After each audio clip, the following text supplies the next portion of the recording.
தூத்துக்குடி மாவட்டம் எட்டயபுரம் அருகே ஆடு மேய்க்கும் தொழிலாளி மின்னல் தாக்கி உயிரிழந்த சம்பவம் சோகத்தை ஏற்படுத்தியுள்ளது. வெம்பூர் ராமசாமிபுரம் கிராமத்தைச் சேர்ந்த துரைப்பாண்டி என்பவர் ஆடு மேய்க்க சென்ற நிலையில் வெகு நேரமாகியும் வீடு திரும்பவில்லை. இதனால் சந்தேகமடைந்த அவருடைய மனைவி மற்றும் அக்கம் பக்கத்தினர் தேடி பார்த்தபோது காட்டுக்குள் துரைப்பாண்டி மின்னல் தாக்கி உடல் கருகி உயிரிழந்து கிடந்தார்.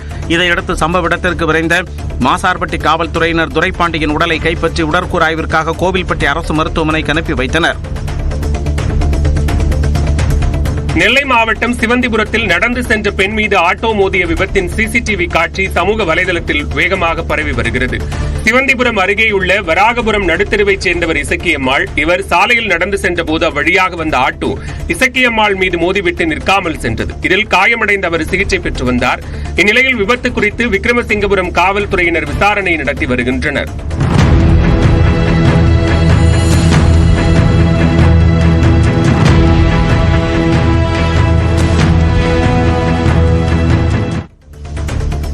ஜம்மு காஷ்மீர் பஹல்காம் தீவிரவாத தாக்குதல் எதிரொலியாக நாகை மாவட்டம் வேளாங்கண்ணியில் போலீசார் தீவிர வாகன தணிக்கையில் ஈடுபட்டனர். பஹல்காம் தீவிரவாத தாக்குதலை அடுத்து தமிழகம் எங்கும் முக்கிய இடங்களில் போலீசார் பாதுகாப்பு பணியில் ஈடுபட்டுள்ளனர். இதன் ஒரு பகுதியாக புகழ்பெற்ற நாகை வேளாங்கண்ணி தேவாலயத்தில் போக்குவரத்து காவல்துறை ஆய்வாளர் தவச்செல்வம் தலைமையில் உதவி ஆய்வாளர் ஜெயபால் உள்ளிட்ட 6 பேர் கொண்ட குழுவினர் தீவிர வாகன சோதனையில் ஈடுபட்டனர். தென்காசி மாவட்ட ஆட்சியரிடம் உதவித்தொகை எதுவும் இல்லாமல் கஷ்டப்படுவதாக மூதாட்டி கூறியதை அடுத்து ஆட்சியர் உடனடியாக சமூக பாதுகாப்பு திட்டத்தின் கீழ் மாதாந்திர உதவித்தொகை வழங்கிட உத்தரவிட்ட சம்பவம் நெகிழ்ச்சியை ஏற்படுத்தியது. ஊரக வளர்ச்சித்துறை சார்பில் செங்கோட்டை ஒன்றியம் மற்றும் கடையநல்லூர் ஒன்றியத்திற்கு உட்பட்ட பல்வேறு இடங்களில் செய்யப்பட்டுள்ள திட்டப்பணிகள் குறித்து ஆட்சியர் கமல் கிஷோர் ஆய்வு மேற்கொண்டார். அப்போது கற்குடியைச் சேர்ந்த அமலபுஷ்பம் என்ற மூதாட்டி ஆட்சியரிடம் தான் வறுமையில் வாடுவதாகவும் தமக்கு ஏதாவது உதவி செய்ய வேண்டும் என்றும் கோரிக்கை விடுத்தார். இதனை கேட்ட ஆட்சியர் சமூக பாதுகாப்பு திட்டத்தின் கீழ் மூதாட்டிக்கு 1200 ரூபாய் மாதாந்திர உதவித்தொகை வழங்கிட உத்தரவிட்டார். கிருஷ்ணகிரி மாவட்டம் போச்சம்பள்ளியில் நடைபெற்ற அதிமுக திண்ணை பிரச்சார கூட்டத்தில் கட்சியின் மூத்த தலைவர் தம்பிதுரை முன்னிலையில் நிர்வாகிகள் மோதிக்கொண்ட சம்பவம் பரபரப்பை ஏற்படுத்தியது. போச்சம்பள்ளியில் அம்மா பேரவை சார்பில் திண்ணை பிரச்சார கூட்டம் நடைபெற்றது. இந்த கூட்டத்தில் அதிமுக மாநிலங்களவை உறுப்பினர் தம்பிதுரை கலந்து கொண்டு பேசிக் கொண்டிருந்தார். அப்போது அங்கு வந்த இளைஞர் பாசறை ஒன்றிய இணைச் செயலாளர் சிவகுமார் கிருஷ்ணகிரி கிழக்கு மாவட்ட செயலாளர் மற்றும் ஒன்றிய செயலாளர் அனுமதியின்றி எப்படி கூட்டம் நடத்த முடியும் என கேள்வி எழுப்பினார். இதையடுத்து இருதரப்புக்கும் இடையே கடும் வாக்குவாதம் ஏற்பட்ட நிலையில் அங்கிருந்தவர்களை தம்பிதுரை சமாதானம் செய்ய முயற்சித்தார்.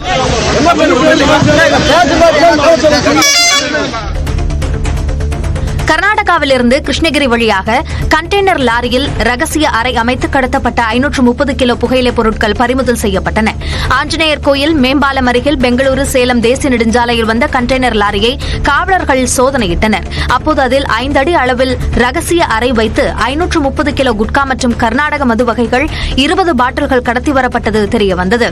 இதையடுத்து கண்டெய்னர் லாரியை பறிமுதல் செய்த போலீசார் லாரியை ஓட்டி வந்த கர்நாடகாவைச் சேர்ந்த மோகன்மூர்த்தி என்பவரை கைது செய்தனர். சிவகங்கை மாவட்டம் திருபுவனம் அருகே காரும் இருசக்கர வாகனமும் நேருக்கு நேர் மோதிக்கொண்ட விபத்தில் 2 உயிரிழந்தனர். கீழராங்கியம் கிராமத்தைச் சேர்ந்த கொத்தனாரான ராம்பாண்டி சக தொழிலாளி ஐயனன் என்பவருடன் மதுரை ராமநாதபுரம் 4 வழிச்சாலையில் இருசக்கர வாகனத்தில் மதுரை நோக்கி சென்று கொண்டிருந்தனர். அப்போது இளையான்குடியிலிருந்து மதுரை நோக்கி சென்ற கார் இருசக்கர வாகனத்தின் மீது மோதியதில் இருவரும் தூக்கி வீசப்பட்டு சம்பவ இடத்திலேயே உயிரிழந்தனர். புதுச்சேரி அருகே புகழ்பெற்ற வில்லையனூர் தூய லூர்து அன்னை திருத்தலத்தின் 148வது ஆண்டு திருவிழா கொடியேற்றத்துடன் தொடங்கியது. தூய லூர்து அன்னை ஆலயம் பிரான்சில் உள்ள லூர்து தேவாலயத்திற்கு பிறகு ஆசியாவில் கட்டப்பட்ட 2வது தேவாலயமாகும். இந்த ஆலயத்தின் ஆண்டு விழா ஒவ்வொரு ஆண்டும் ஈஸ்டருக்கு பின்னர் 6வது நாளில் தொடங்குவது வழக்கம். அதன்படி லூர்து அன்னை திருத்தலத்தின் 148வது ஆண்டு திருவிழா கொடியேற்றம் விமர்சையாக தொடங்கியது. இதனைத் தொடர்ந்து லூர்து மாதா உருவம் தாங்கிய திருக்கொடி மாதா திருக்குளத்தைச் சுற்றி ஊர்வலமாக கொண்டு செல்லப்பட்டது. ஜம்மு காஷ்மீர் பெஹல்காம் தீவிரவாத தாக்குதல் எதிரொலியாக மாமல்லபுரம் சுற்றுலா தலத்தில் சுற்றுலா பயணிகள் பலத்த சோதனைக்கு பின்னரே அனுமதிக்கப்பட்டனர். மாமல்லபுரத்தில் உள்ள உலக பிரசித்தி பெற்ற புராதன சின்னங்களான வெண்ணெய் உருண்டை பாறை, அர்ஜுனன் தபசு, கலங்கரை விளக்கம், 5 ரதம், கடற்கரை கோயில் உள்ளிட்ட இடங்களில் உள்நாட்டு மற்றும் வெளிநாட்டு சுற்றுலா பயணிகள் உடைமைகளை சோதனை செய்யப்பட்ட பிறகே அனுமதிக்கப்பட்டனர்.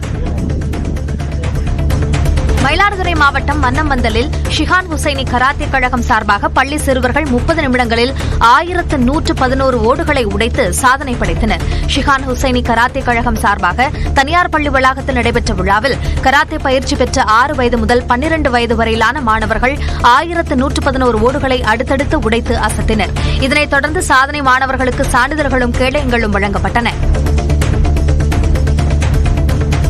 திருச்சி மாவட்டம் தொட்டியம் அருகே கத்திக்குத்தில் கொல்லப்பட்டவரின் உறவினர்கள் கொலையாளிகளை கைது செய்யக்கோரி சாலை மறியலில் ஈடுபட்டனர். தொட்டியம் அருகே கல்லுப்பட்டி கிராமத்தைச் சேர்ந்த சுப்பிரமணியன், குமார், சந்துரு ஆகியோரை மர்ம நபர்கள் கத்தியால் குத்தியதில் சம்பவ இடத்திலேயே சுப்பிரமணியன் பரிதாபமாக உயிரிழந்த நிலையில் குமார் நாமக்கல் தனியார் மருத்துவமனையிலும் சந்துரு தொட்டியம் அரசு மருத்துவமனையிலும் சிகிச்சை பெற்று வருகின்றனர்.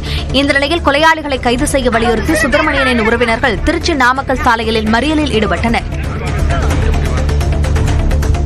நாமக்கல் மாவட்டம் பரமத்திவேலூர் அருகே கள்ளச்சாராயம் காய்ச்சி விற்பனை செய்த 5 பேர் கைது செய்யப்பட்டனர். குன்னமலை கிராமத்தில் கள்ளச்சாராயம் காய்ச்சிய முத்துசாமி மற்றும் சாமிநாதன் ஆகியோரை கைது செய்த காவலர்கள் அவர்களிடமிருந்து 17 லிட்டர் சாராயம் மற்றும் 30 லிட்டர் சாராய ஊரலை கைப்பற்றி அழித்தனர்.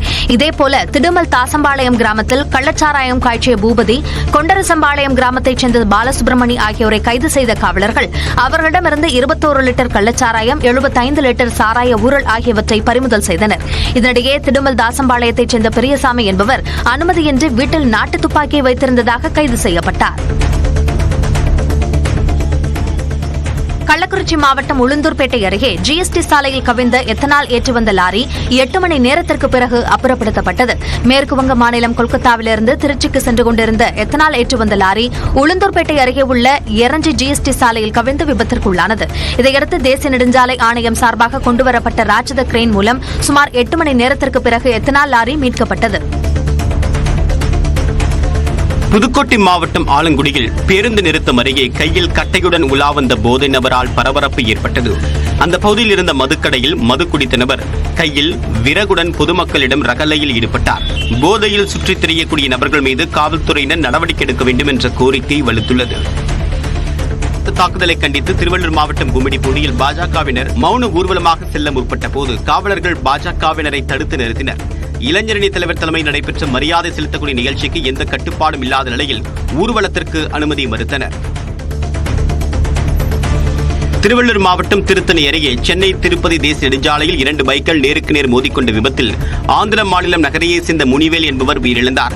3 குழந்தைகள் படுகாயங்களுடன் திருத்தணி அரசு மருத்துவமனையில் அனுமதிக்கப்பட்டுள்ளனர். பெட்ரோல் பங்க் அருகே நடைபெற்ற இந்த விபத்தில் முனிவேலுடன் மோதிய மற்றொரு பைக்கில் இருந்த பிரசாந்த் என்பவரின் கால்களில் எலும்பு முறிவு ஏற்பட்டது. முதற்கட்ட விசாரணையில் பைக்கில் வந்த இருவரும் மது போதையில் இருந்தது தெரியவந்தது. புதுக்கோட்டை அருகே சந்தேகத்தின் பேரில் மனைவியை அரிவாளால் வெட்டி கொலை செய்த கணவர் தூக்கிட்டு தற்கொலை செய்து கொண்டார். கீழக்காயம்பட்டியைச் சேர்ந்தவர்கள் வீரமுத்து, ராஜேஸ்வரி தம்பதி. இவர்களுக்கு திருமணமாகி ஒரு பெண் குழந்தையும் 2 ஆண் குழந்தைகளும் உள்ளன. இந்நிலையில் மனைவியின் நடத்தையில் சந்தேகமடைந்த வீரமுத்து அவரை அரிவாளால் வெட்டி கொலை செய்தார். தொடர்ந்து தானும் தூக்கிட்டு தற்கொலை செய்து கொண்டார். பொள்ளாச்சி பகுதியில் படப்பிடிப்புக்காக வந்த யோகி பாபு கோவை அருகே உள்ள பேரூர் பட்டீஸ்வரர் கோவிலுக்கு வருகை தந்தார். அவருக்கு கோவில் நிர்வாகம் தரப்பில் வரவேற்பு அளிக்கப்பட்டது. பிறகு பட்டீஸ்வரர் சன்னதி, பச்சை நாயகி அம்மன் சன்னதி மற்றும் நடராஜர் சன்னதியில் சுவாமி தரிசனம் செய்தார். அவருடன் ரசிகர்கள் ஆர்வமாக புகைப்படம் எடுத்துக் கொண்டனர். மதுரை சித்திரை திருவிழாவை முன்னிட்டு கள்ளழகர் வைகை ஆற்றில் இறங்கும் நிகழ்வுக்கான முகூர்த்தக்கால் நடும் விழா விமர்சையாக நடைபெற்றது. தல்லாக்குளம் பிரசன்ன வெங்கடாஜலபதி திருக்கோயிலில் நடைபெற்ற இந்த நிகழ்வில் மீனாட்சி அம்மன் மற்றும் கள்ளழகர் கோயில்களின் அறங்காவலர் குழு உறுப்பினர்கள் மற்றும் கோயில் பட்டர்கள் உள்ளிட்டோர் கலந்து கொண்டனர். விழாவின் சிகர நிகழ்வாக வரும் 12ஆம் தேதி காலை 5:45 மணி முதல் 6:05 மணிக்குள் கள்ளழகர் வைகை ஆற்றில் எழுந்தருளும் நிகழ்வு நடைபெறவுள்ளது. ஈரோடு மாவட்டம் பவானி அருகே சங்கரண்டம்பாளையத்தில் மாரியம்மன் கோவில் திருவிழாவை ஒட்டி கிராமத்து இளைஞர்களும் யுவதிகளும் உற்சாக நடனமாடினர். சங்கரண்டம்பாளையம், காட்டூர், மயிலம்பாடி, 3 சாலை உள்ளிட்ட பகுதிகளைச் சேர்ந்த கிராமத்தை சேர்ந்தோர் பறை இசைக்கு தகுந்தபடி நடனமாடினர்.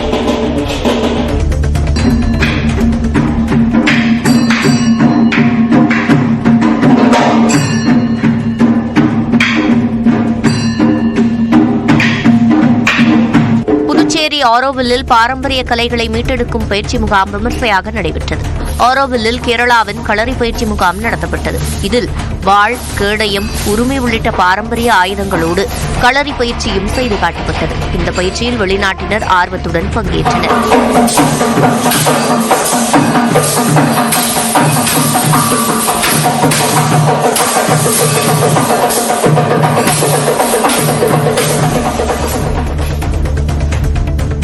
தென்காசி மாவட்டம் கடையம் அருகே பட்டப்பகலில் வீடு புகுந்து இளைஞர் வெட்டி கொலை செய்யப்பட்ட சம்பவம் அதிர்ச்சியை ஏற்படுத்தியுள்ளது. VK புதுரை சேர்ந்த கட்டிட தொழிலாளியான ஆமோஸ் என்பவருக்கும் வேறு சிலருக்கும் கொடுக்கல் வாங்கல் தகராறு இருந்ததாக கூறப்படுகிறது. இந்நிலையில் ஆமோஸ் வீட்டிற்கு இருசக்கர வாகனத்தில் வந்த அடையாளம் தெரியாத நபர்கள் அவரை சரமாரியாக அரிவாளால் வெட்டிவிட்டு தப்பி ஓடியுள்ளனர்.